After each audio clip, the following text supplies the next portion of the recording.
Parce que toi, tu veux guider Dieu à ton rythme. Mais si Dieu doit marcher à notre rythme, Dieu va commettre des erreurs humaines. Dieu ne travaille pas sur les fondations humaines. Donc certaines personnes aujourd'hui sont encore connectées à je ne sais quoi à cause du monde.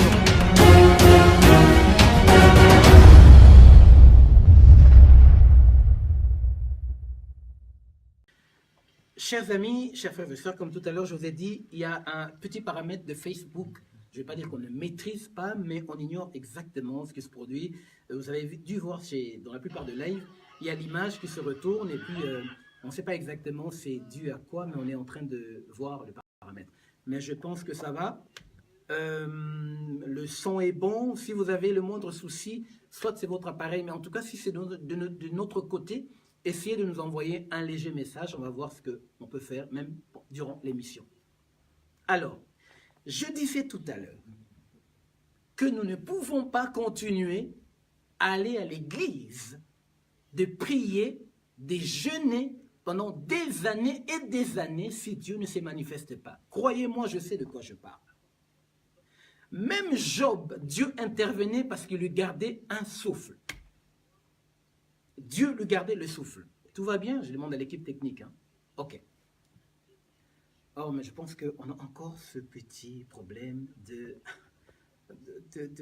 finalement, je veux continuer mon programme comme ça, mais je ne peux pas parce qu'il y a d'autres qui vont essayer de retourner leur caméra. Ici, chez moi, il y a un léger souci. Hein, je ne sais pas si vous avez... Est-ce que quelqu'un en live a un souci? Bon, c'est peut-être moi, attendez. Je vais reprendre ça. Juste un petit instant et on va voir qu'est-ce que ça donne.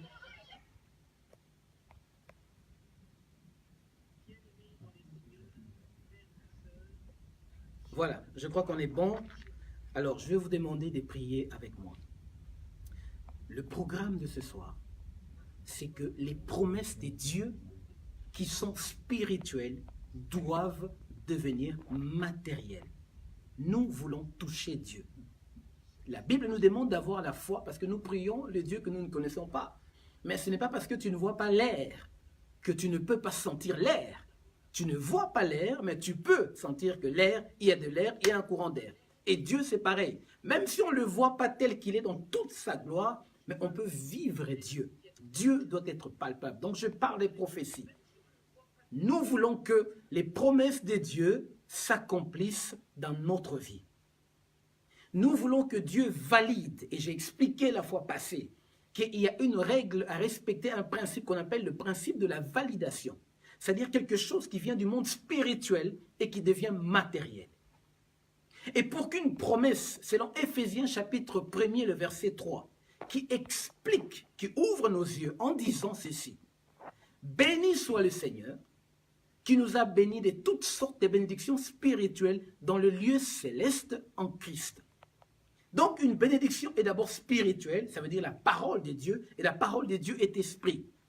Et cette bénédiction se trouve dans le lieu céleste en Christ. Voilà pourquoi il faut être en Christ pour recevoir l'héritage de Dieu. Mais pour que cette promesse arrive jusqu'ici, il faut que Dieu délègue un ange. Il faut que Dieu envoie un ange. Et pour que l'ange descende ici, l'ange a besoin de matérialiser la chose. Et tout ça dépend de la validation du Seigneur. Mais pour que Dieu valide, pour que Dieu confirme sa parole, il y a 3 choses prophétiques qu'il faut respecter. Pourquoi je dis 3 choses prophétiques? Parce que ces choses doivent être inspirées par le Saint-Esprit. Ces choses doivent venir de Dieu. Ces choses doivent être confirmées par Dieu, approuvées par Dieu. Il y a des choses que nous choisissons dans notre vie, mais bien aimé, laissez-moi vous dire qu'il y a certaines choses que vous n'avez pas le droit de choisir. Il y a des choses que vous ne pouvez pas choisir. Il y a des choses que Dieu seul peut autoriser dans votre existence. Alors, sans plus tarder, je veux d'abord vous demander de prier avec moi. Bien-aimé, nous allons prier, recommander ce moment entre les mains du Seigneur. J'aimerais que ton cas à toi, toi qui me regardes, j'aimerais que Dieu t'ouvre les yeux et que tu comprennes que mon cas ce soir, Dieu me dit ceci pour que la prophétie sur ma vie s'accomplisse. J'aimerais que tu pries que Dieu ouvre ton intelligence. Et j'aimerais que tu ne sois pas en retard, parce que vous savez que Dieu nous visite parfois en fonction des saisons. Alors il faut faire très attention, parce que si vous passez à côté d'une saison, on ne sait pas votre saison est composée de combien de temps. Il y a des gens que Dieu visite après 3 mois, il y a des gens que Dieu visite après 1 an, il y a des gens que Dieu peut visiter après 5 ans.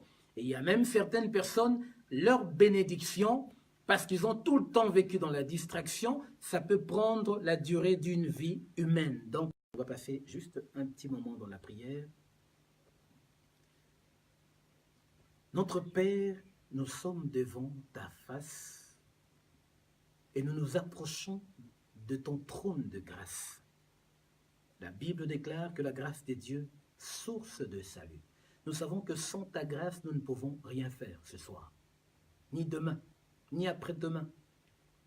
Nous avons besoin de ta grâce. Ô Dieu, au nom de Jésus, notre Seigneur et Sauveur, chef de notre ministère, nous demandons ton intervention, que le Saint-Esprit ouvre notre intelligence, que le Saint-Esprit ouvre notre esprit. Nous voulons comprendre pourquoi tes promesses ne s'accomplissent pas, pourquoi il y a autant de blocages de notre existence, pourquoi nous tournons en rond, pourquoi c'est les mêmes situations. Nous sommes dans un système où les mêmes choses reviennent, le même blocage, pendant que nous t'invoquons, toi, le roi de gloire, le Seigneur des seigneurs.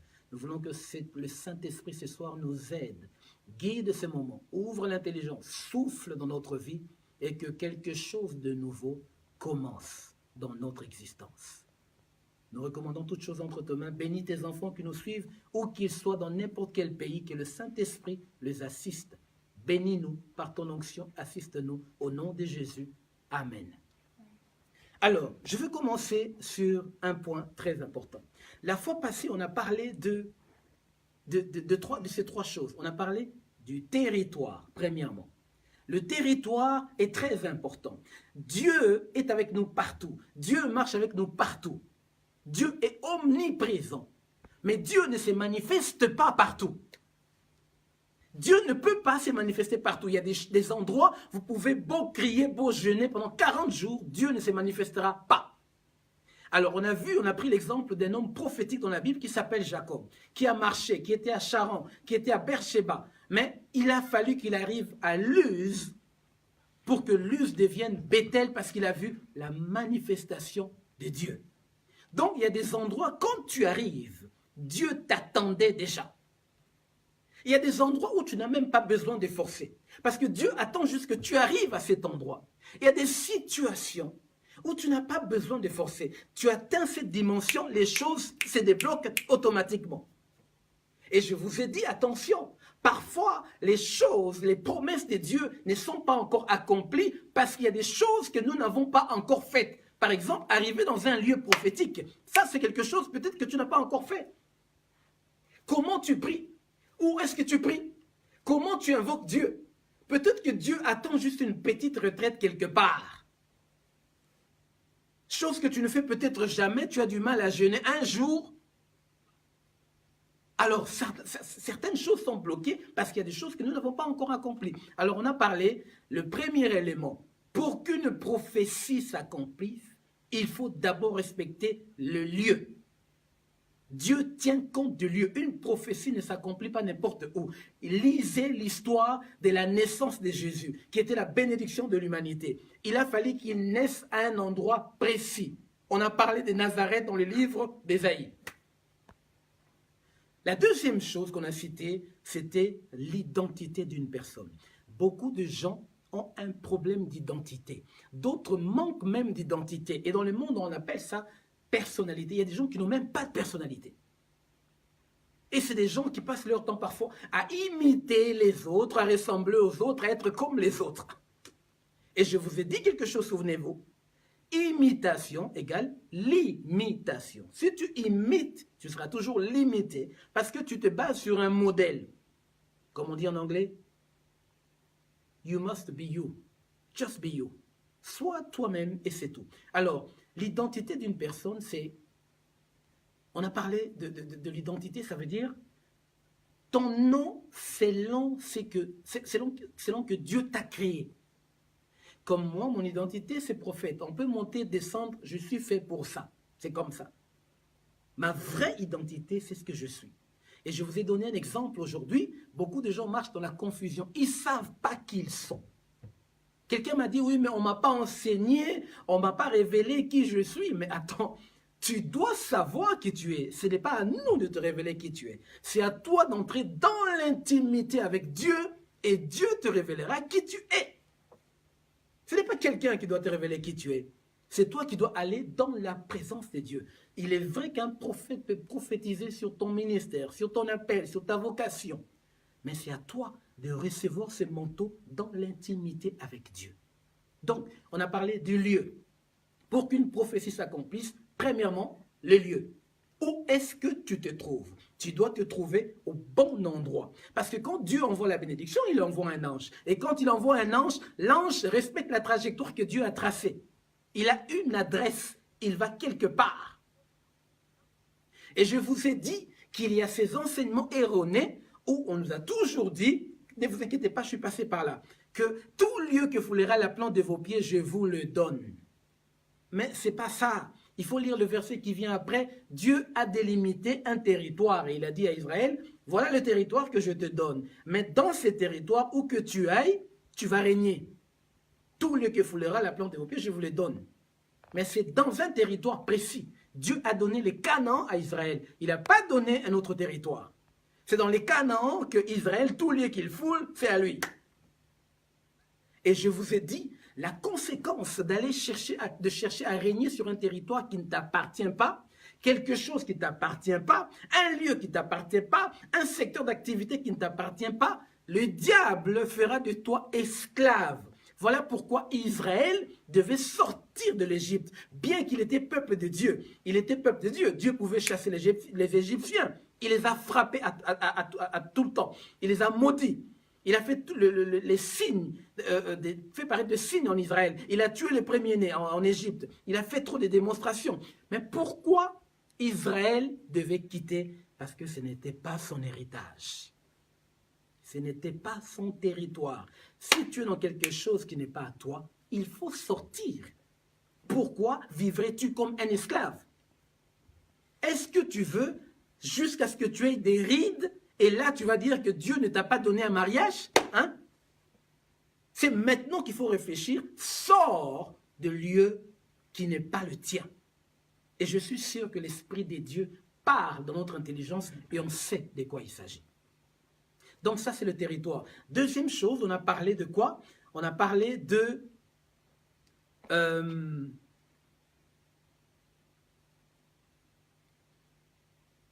petit instant. Je vérifie quelque chose vite fait.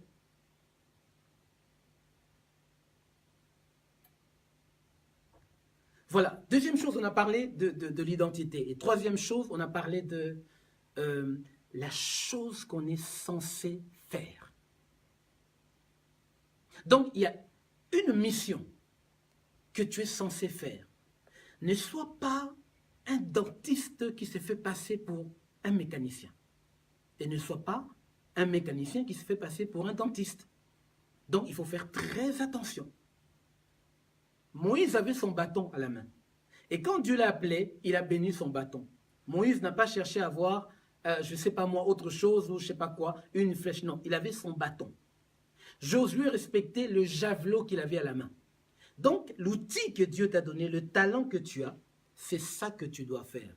Et bien entendu, toutes ces choses, vous allez dire, prophète, moi je ne sais pas pourquoi Dieu m'a appelé. Mais il faut entrer dans l'intimité de Dieu. Dieu parle. Et si dans votre cas, Dieu ne se révèle pas, cherchez votre pasteur, cherchez l'homme de Dieu où vous priez. Et si vous n'en avez pas, il faut en trouver un berger qui peut vous guider dans cette démarche, dans la prière, jusqu'à ce que le Seigneur se manifeste. Vous allez voir, il va vous révéler ce pourquoi vous avez été appelé.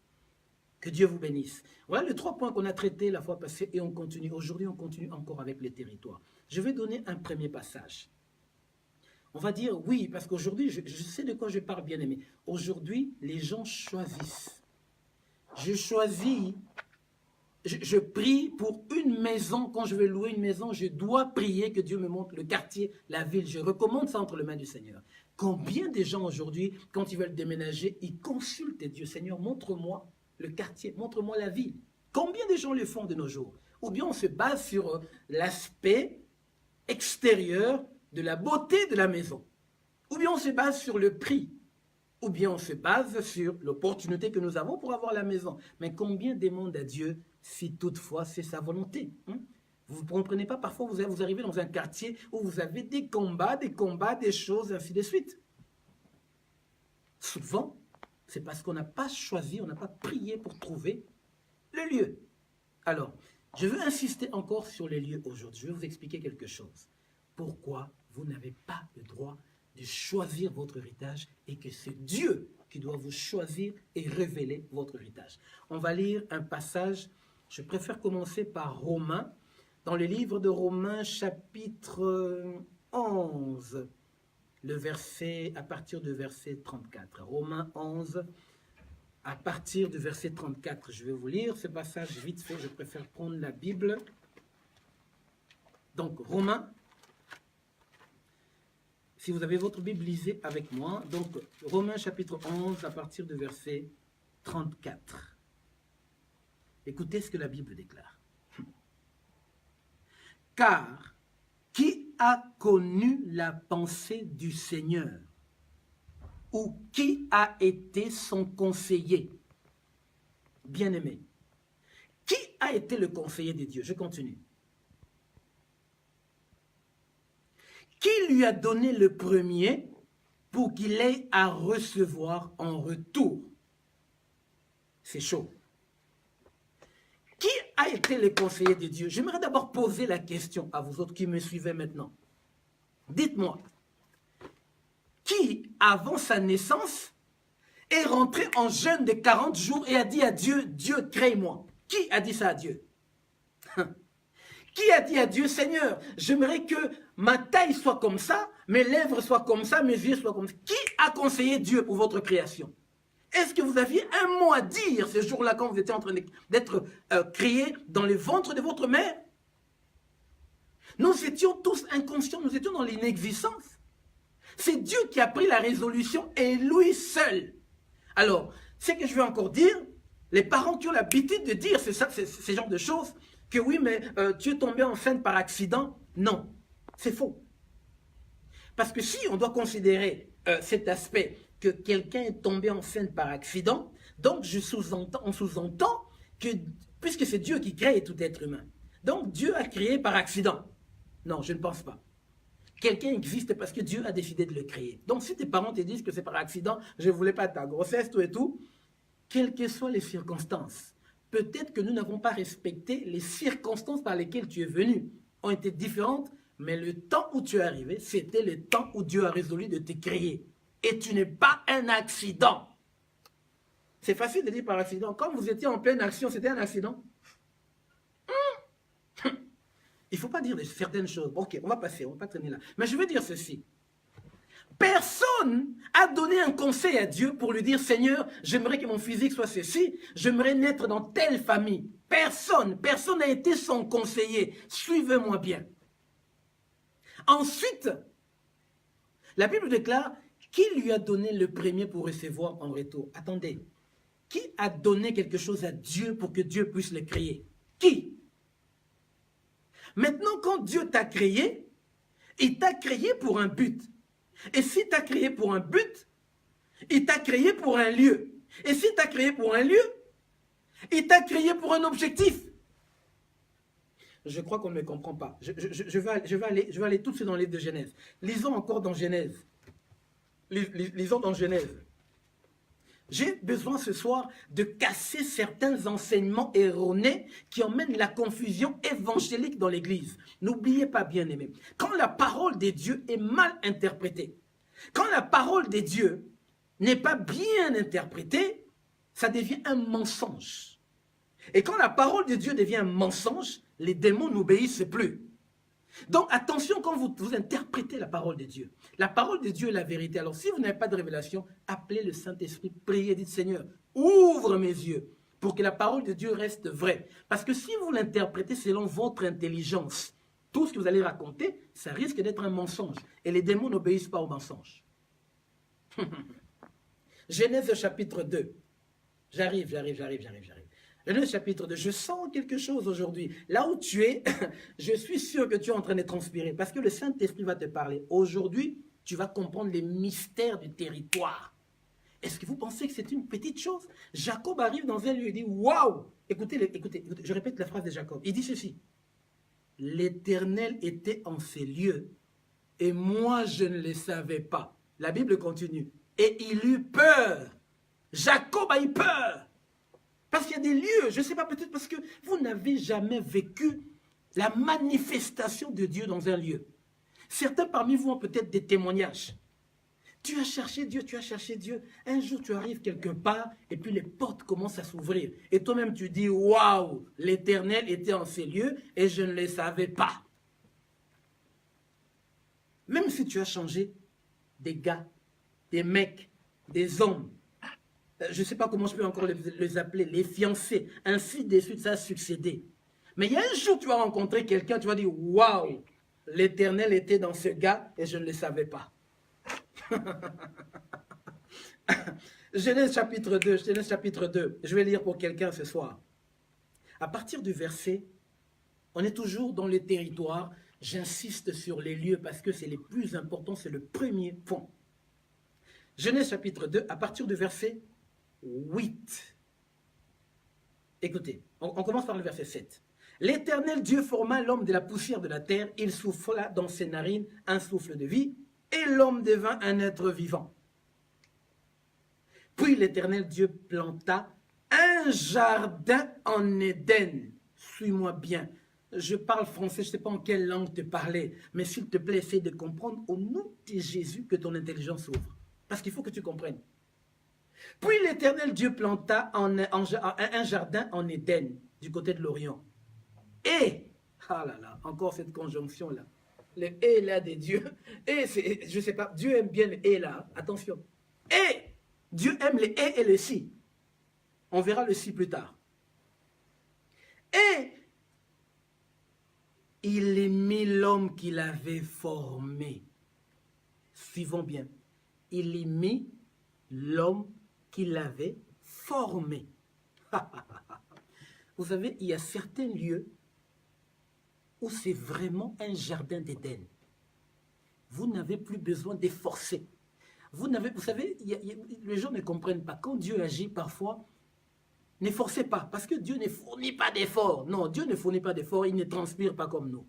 Il y a des lieux, quand tu arrives, après que Dieu t'a formé, moi je peux le traduire, après que Dieu t'a brisé, après que Dieu t'a changé, il va te placer dans les jardins d'Éden. Voici un des problèmes qui retarde l'arrivée dans le lieu héritage.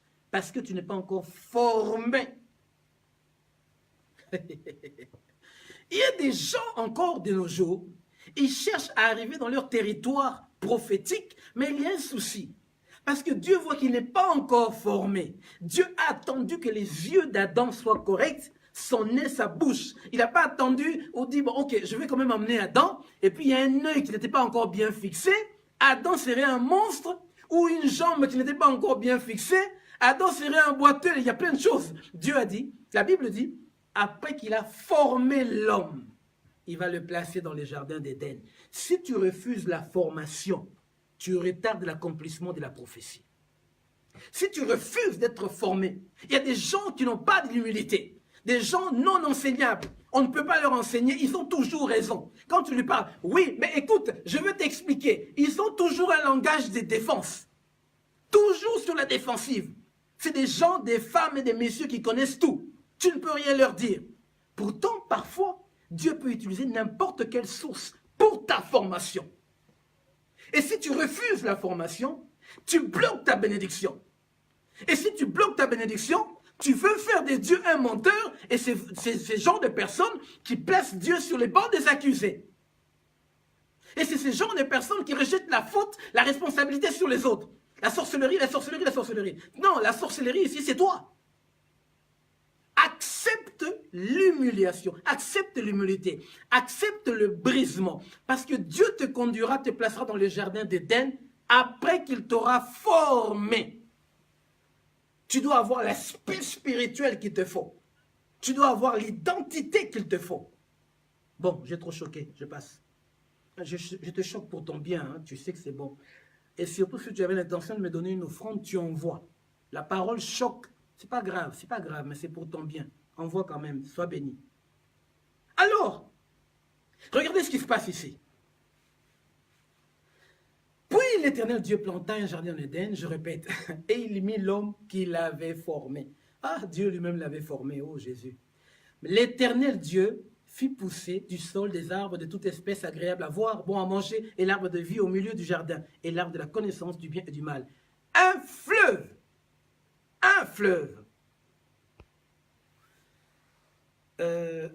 Je vous préviens, juste pour prévenir l'équipe technique, qu'il y a quelqu'un qui va intervenir, une de mes filles, une prophétesse américaine, qui va intervenir pour donner un témoignage. Elle insiste pour donner un témoignage sur le territoire.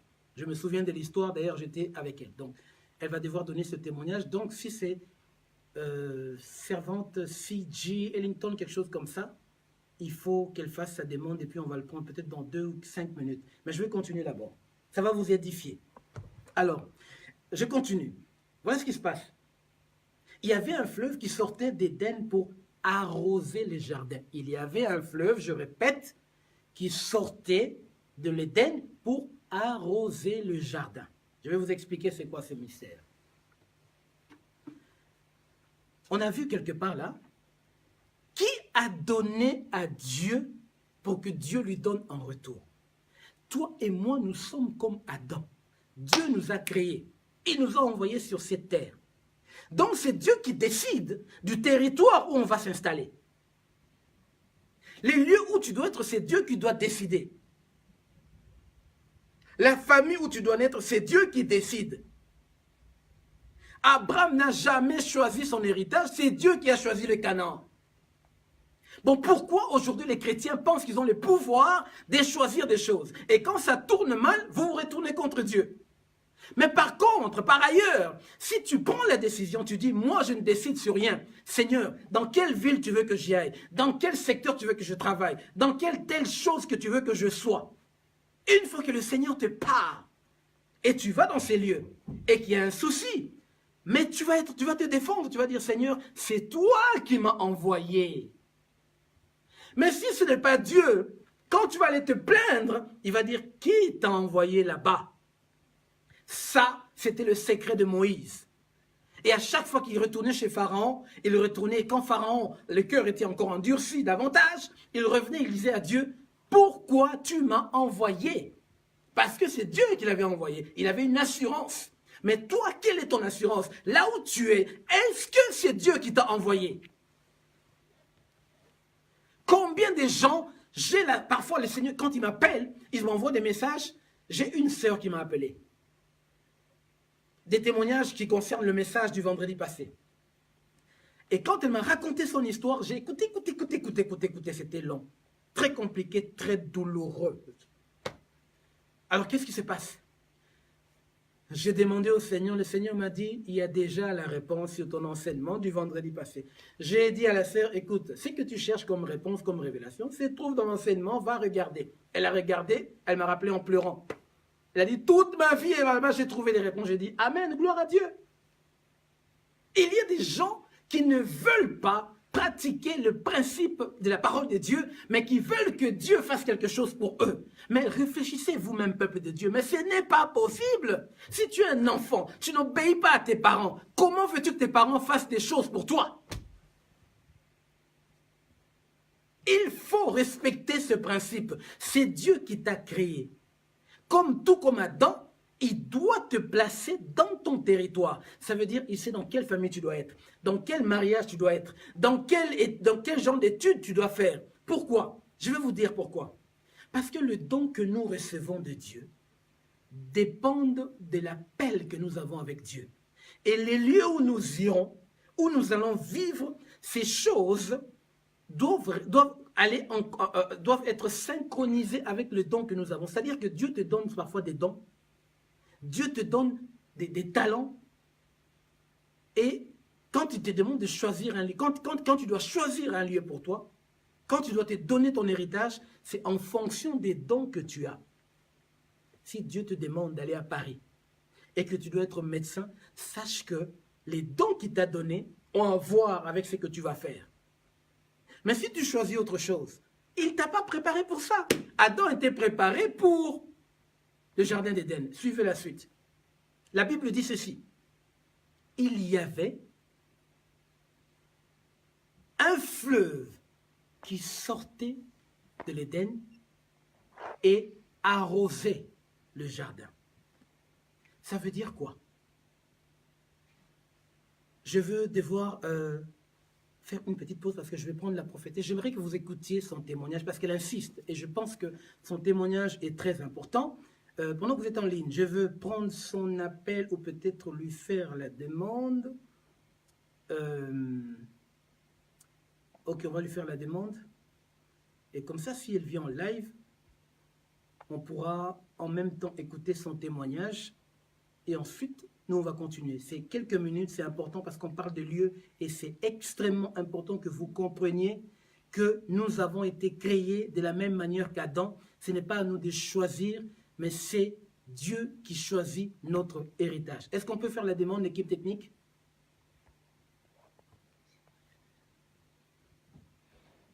On va lui faire une demande tout de suite, sinon on va continuer le temps qu'elle-même nous rappelle.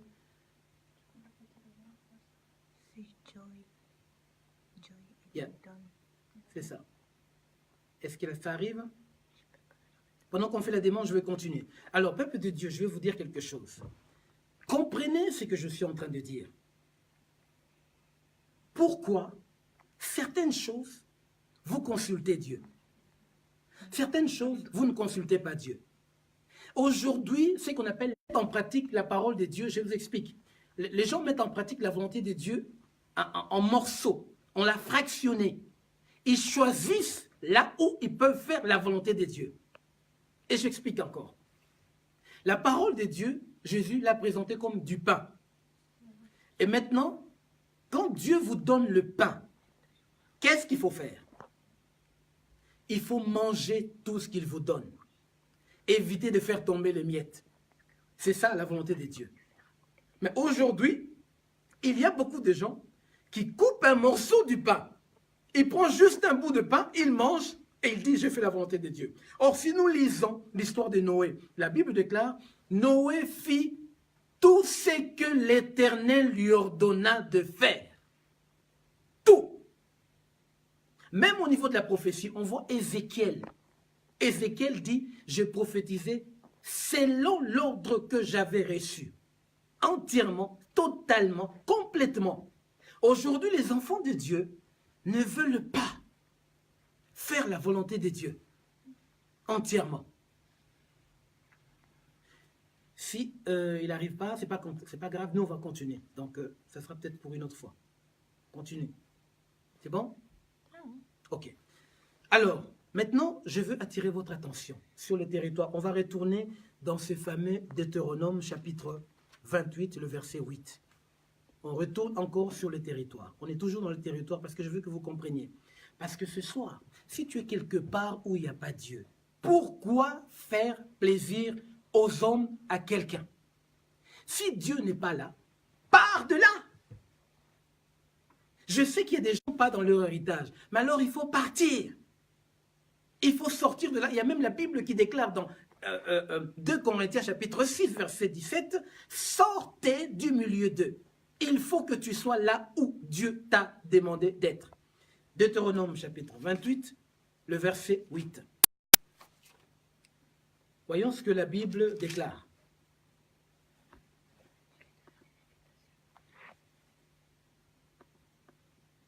Deutéronome chapitre 28.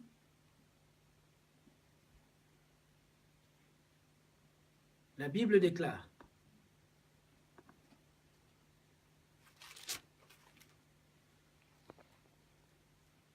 Quelqu'un va devoir entrer dans son héritage ce soir. Quelqu'un va poser ses pieds quelque part là où coule le lait et le miel. Donc je suis toujours dans les territoires, c'est important. Je veux juste te faire comprendre que tu n'as pas le droit de choisir ton héritage et d'aller le présenter à Dieu. C'est Dieu qui te donne l'héritage. On a vu Adam, Dieu lui a donné l'héritage. Abraham, Dieu lui a donné l'héritage. Israël a reçu l'héritage selon l'alliance d'Abraham. Donc c'est Dieu qui choisit, parce que c'est Dieu qui sait. C'est Dieu, je vais vous dire quelque chose, un jour le Seigneur était en train de me montrer que c'est lui qui a délimité les frontières ici sur la terre. J'étais choqué de voir cette vision. C'est lui qui donne, c'est Dieu qui donne. Et la bénédiction de Dieu enrichit et ne se fait suivre d'aucun chagrin. Ce passage dit ceci. On l'a lu la fois passée. L'Éternel ordonnera à la bénédiction d'être avec toi dans tes greniers et dans toutes tes entreprises. Il n'y a pas d'exception, peuple de Dieu. Il n'y a pas d'exception. Dieu va être avec nous dans toutes nos entreprises. On n'a pas fait d'exception dans ce passage. Et la Bible continue la dernière phrase. Il te bénira dans le pays que l'Éternel, ton Dieu, te donne. Peuple de Dieu, Dieu ne peut te bénir que dans les territoires qu'il te donne.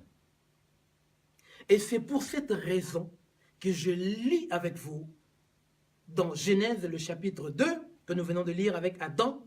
Dieu a fait circuler, fait couler un fleuve pour arroser le jardin.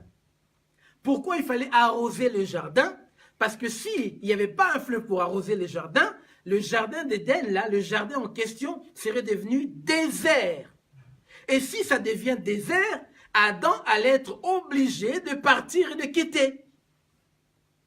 Donc, si Dieu te donne un territoire, il va assurer la restauration. Il y aura toujours un fleuve pour arroser. Si Dieu te donne un territoire, il va faire en sorte que ton territoire soit toujours arrosé. Donc s'il y a un problème, il va toujours faire en sorte que pour que les choses soient arrangées. Parce que c'est ton territoire. Parce que s'il ne laisse pas le fleuve couler, qu'est-ce qui va arriver? Mais ton territoire sera désert, tu seras obligé de partir. Si ce mariage est à toi, Dieu fera en sorte que même si vous vous êtes lancé des bouteilles, vous êtes battu avec des couteaux et des sabres et des katanas, le Saint-Esprit fera en sorte que les choses s'arrangent parce que c'est ton mariage. Mais si ce n'est pas le tien, j'espère que les gars... Non, je viens de dire. Bon, on va continuer. Deutéronome chapitre 28. On quitte le verset 8, on va au verset 12. On est toujours dans le même contexte. Le secret du lieu et du territoire, ça doit provenir de Dieu. Si ça ne provient pas de Dieu, pas d'accomplissement de la prophétie. Dieu ne peut pas laisser ses anges descendre quand tu es hors sa volonté. Mais par contre, ce qui va s'accomplir dans ta vie, si tu es hors la volonté de Dieu, tu n'es pas dans ton territoire, c'est du Jonas qui va s'accomplir. C'est un poisson qui viendra t'avaler. Ça, cette prophétie va s'accomplir. Tu peux dire sans effet au nom de Jésus. Si, il y aura de l'effet. Si tu es hors de la volonté de Dieu, il y aura de l'effet. Bon, Deutéronome chapitre 28, verset 12. L'Éternel t'ouvrira son bon trésor, le ciel, pour envoyer à ton pays la pluie en son temps. Ton pays. La pluie en son temps. Et pour bénir tous les travaux de tes mains. Tu prêteras à beaucoup de nations et tu n'en prêteras point. Oh là là là là, bien-aimé. Voilà l'avantage d'être dans ton territoire. Même si c'est dur, même si c'est humiliant, même si ça, tu penses que tu vas mourir, mais si c'est ton territoire, il faut s'y accrocher et il faut y rester. Alors, beaucoup de gens m'ont posé la question. Oui, mais moi, prophète, je suis sûr que c'est mon héritage, c'est mon territoire, mais sauf que ça fait longtemps. Écoutez, je n'ai pas dit qu'une prophétie qui dure, il y a un souci forcément. Je n'ai pas dit ça. Pourquoi? Je vais vous expliquer. Souvenez-vous, dans Habakkuk, la Bible dit ceci. La Bible déclare, si la prophétie tarde, attends-la. Elle s'accomplira certainement. Vous voyez? Donc, la Bible est claire. Quand on dit si la prophétie tarde, Quand un TGV, vous êtes à la gare, vous attendez le train. Le TGV, on dit que ça tarde. Ça veut dire quoi? Quelque chose qui tarde, c'est quelque chose qui n'a pas respecté son temps. Donc, il n'est pas arrivé à temps. Donc, ça peut arriver qu'une prophétie tarde. Mais ici, on vous explique, dans la règle générale, vous devez examiner ces 3 conditions. Vous devez être au bon lieu, vous devez avoir la bonne identité, vous devez être celle que vous devez être ou celui que vous devez être, parce qu'il y a des gens qui ne sont pas ce qu'ils sont. Il y a des gens qui ont reçu des prophéties, mais ils ne sont même pas encore chrétiens. Ils vont à l'église parce que tous les dimanches, tout le monde va à l'église, il y a une superbe chorale qui chante du gospel. Mais ils ne sont pas convertis. Alors n'espère pas, n'exige pas à Dieu d'accomplir la prophétie pendant que toi, tu ne veux pas être en Christ complètement. Et puis, le troisième point, on a dit, c'est la chose que tu es censé faire. Donc, pour conclure ce soir, je veux vous dire quelque chose. Israël, pour récupérer le territoire, il a fallu que Israël fasse des guerres, livre des guerres. Le territoire n'était pas vide. Certains territoires, si vous avez la grâce, vous pouvez le recevoir comme ça. Certains territoires, c'est-à-dire quelque chose qui vous appartient, un lieu ou un secteur d'activité, parfois il faut faire la guerre. Parce qu'Israël, il y avait d'autres peuples qui les occupaient. Il a fallu qu'Israël fasse de guerre, récupérer Jéricho, récupérer ses territoires pour former le pays des Canaan. Parfois, ce n'est pas facile d'arriver dans son territoire prophétique. Jacob est arrivé dans ses territoires parce qu'il était poursuivi par son frère Ésaü. C'est l'épée qui était derrière lui, qui le faisait courir jusqu'à ce qu'il est arrivé là où il est arrivé. Mais si c'est votre territoire, restez-y. Et le vendredi prochain, on va parler de l'erreur territoire et un thème encore plus classique que vous allez découvrir dans les jours qui viennent. Mais le vendredi prochain, ça sera chaud. Parce que là, on va prier en ligne avec vous. Alors, le territoire est le premier point à respecter pour qu'une prophétie s'accomplisse. Prie aujourd'hui, ce soir. La question, Seigneur, est-ce que je suis dans mon héritage? Est-ce que je suis dans mon territoire? Voilà la question qu'il faut poser à Dieu ce soir. Prie, entre en jeûne. Prends un moment de jeûne et prière. Seigneur, est-ce que je suis dans mon héritage? Est-ce que je suis dans mon territoire? Et je suis sûr que le Seigneur va te répondre. Si tu as ton pasteur, si tu as quelqu'un qui peut te conduire dans ce moment, fais-le. Parce qu'il faut que tu découvres. Parce que ça bloque tout. L'ange de Dieu a des instructions précises. Il faut qu'il te trouve dans les pays que l'Éternel, ton Dieu, t'a donné, comme on a vu dans Deutéronome chapitre 28. Le verset 8. N'oubliez pas cela. Parce que si tu restes dans un territoire qui n'est pas le tien, le diable va faire de toi esclave. Donc, comme nous avons été créés comme Adam, c'est Dieu qui doit nous choisir le lieu et nous déposer dans les jardins après nous avoir formés. Voilà l'importance du territoire. Et personne n'a demandé à Dieu de le créer. Non, Dieu nous a créés, c'est à lui de prendre soin de nous donner l'héritage qui nous revient. C'est lui qui choisit la famille dans laquelle tu dois naître. Donc c'est pour ça quand même il y a sorcellerie dans ta famille, t'inquiète pas. C'est Dieu qui a choisi cette famille tout en sachant qu'il y a la sorcellerie dans ta famille. Respecte le premier élément qui est le territoire. C'est le premier point prophétique avant l'accomplissement de la prophétie. Alors, je veux prier pour vous et puis déjà vous quitter. Nous sommes arrivés à la fin. Le vendredi prochain, ça sera à la même heure à partir de 20h30. Il y a encore des gens qui veulent des témoignages, mais je leur passerai peut-être 2-3 minutes pour témoigner. Comme ça, ça va édifier ceux qui nous suivent. Et peut-être que je leur demanderai aussi d'écrire, on pourra aussi publier parce que cet enseignement est en train vraiment de faire des bonnes choses dans la vie des peuples de Dieu. Alors, on va prier. Je veux remercier tous ceux qui ont suivi. Et n'oubliez pas de partager ce message. Beaucoup de gens aujourd'hui sont à la recherche de pourquoi je suis dans le même système, dans le blocage qui ne finit pas, pourquoi je tourne en rond, pourquoi je vais d'église en église, pourquoi j'ai épuisé mes finances à donner des offrandes, à faire ceci, mais il n'y a toujours rien. Mais c'est ça la première des choses. Respecter ces 3 principes et c'est ça qui ouvre les portes. Que Dieu vous bénisse. Je vais prier pour vous avant de clôturer ces moments. Seigneur, nous sommes tes enfants, nous sommes ton peuple et nous sommes ton héritage. Nous dépendons de toi. Sans toi, nous sommes perdus. Sans la lumière de ton Esprit Saint, nous sommes perdus. Seigneur Jésus, je te prie ce soir de toucher quiconque écoute ou écoutera ce message. Quiconque va regarder ce message, touche-le. Ouvre son intelligence et dépose la révélation, la lumière, qui lui montre le chemin, qui lui montre la voie à suivre. Révèle à chacun de nous, à tous ceux qui te cherchent, Seigneur. Je prie pour l'Église, que l'Église reçoive la révélation sur le lieu prophétique. Père, confirme ce que tu dis, confirme ta parole dans la vie de tes enfants. Accomplis de signes et de miracles. Matérialise, mon Père. Je prie pour que tu ouvres vraiment les portes à cause de ta parole et de tes promesses, parce que tu es l'Éternel de Dieu fidèle. Bénis tous ces enfants qui nous suivent. Bénis tous ceux qui vont regarder après. Et bénis les prochaines séances, les prochains jours de ce programme.